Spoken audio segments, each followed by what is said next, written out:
I have a couple of observations. If you are okay. Yeah, but very brief, sir, very brief. Okay, I'll try and be as brief as I can. I think the problem is not the ceiling and the problem is not the candidates.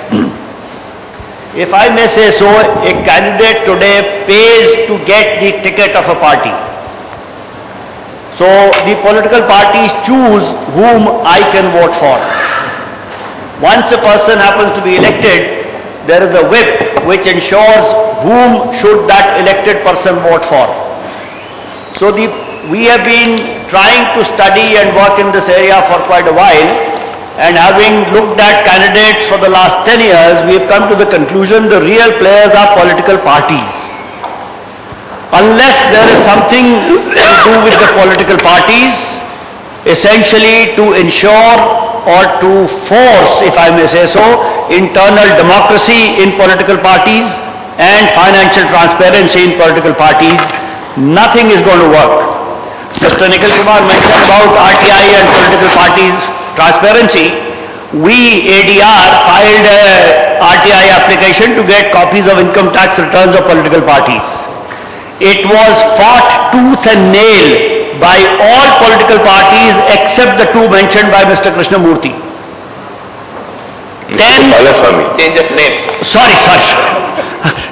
Apologies, sir. 10 lawyers were flown in from all over the country for a hearing in the Central Information Commission. And the reasons given for not wanting to disclose income tax returns are available on the website of the Central Information Commission.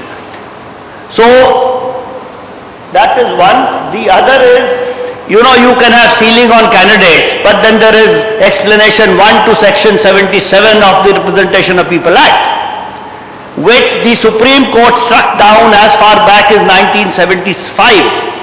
But within 2 months, our honorable and esteemed Parliament added explanation 1 to say that the expenditure incurred by friends and supporters of the candidates shall not be considered to be the expenditure incurred by the candidates.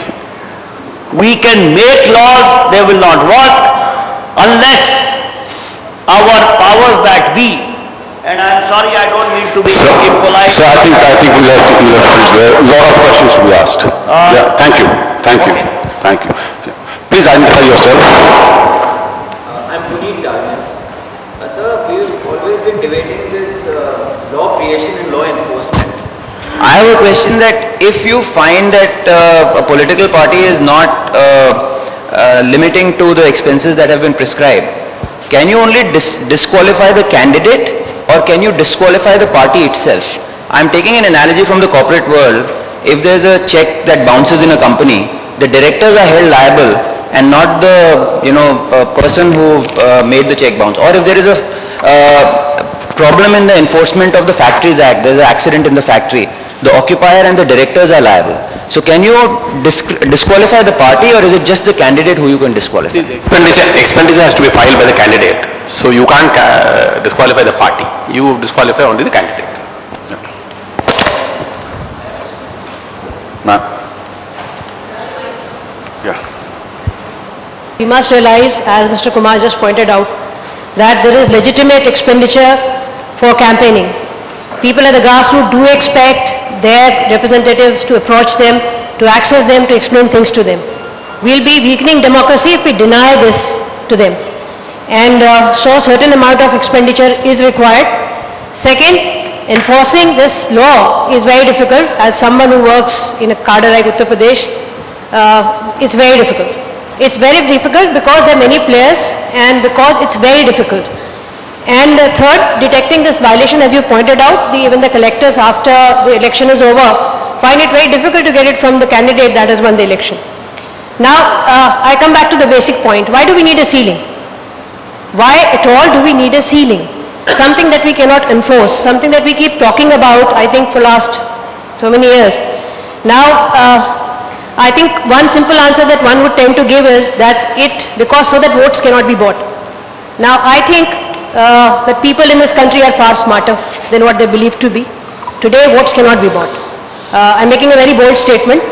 I think if people will take money and they're going to vote as per their own judgment, That's a reality, at least from a place like Uttar Pradesh, I can tell you. And I'm not hinting at anything else at the moment, because that's not the subject of discussion today.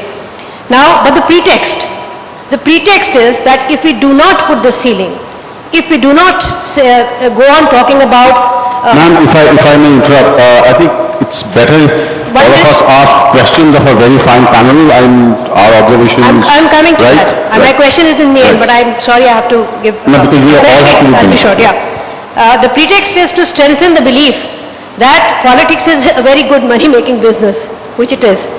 Now, the question to me, I think we'll have to go in steps. Funding of an individual from people, from dubious sources, has to be differentiated from funding of the parties from other sources. I think it is where we need to bring, and this is the question I'm asking you to, sir, the Chief Election Commissioner, sir, why shouldn't we be talking about completely stopping, bringing a law and enforcing this rigorously, funding of an individual? We must... So yes, okay. Come again?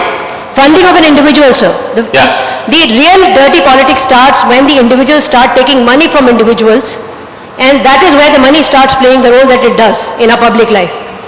I think if we move to a system... Surely we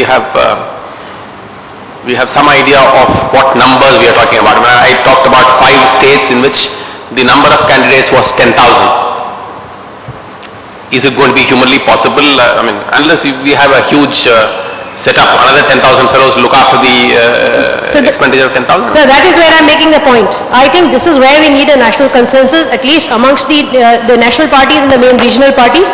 They must decide, and I don't think anybody can decide it for themselves, that we are going to be funding our candidates ourselves. We would not expect our candidates to go around raising money. Okay, thank you. I think that is where the... Ms. Jaitley, you wanted to respond to that?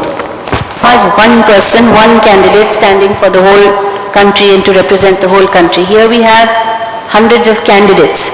And the minute you allow the candidate, even if you have no ceiling, to collect his own money, then you will have an advantage for the candidates who are well connected, who are rich, because there is always that thing which the Bible says, those who have get more and those who don't have, whatever is there is also taken away from them. When we have had all-party meetings at election commissions, the same thing has happened. Whenever there is talk of equal facilities being offered by government, subsidized expenditure, it is always calculated that those parties who have bigger, who have more percentages of votes, they should get those facilities, and the smaller parties who don't have that much percentage don't get.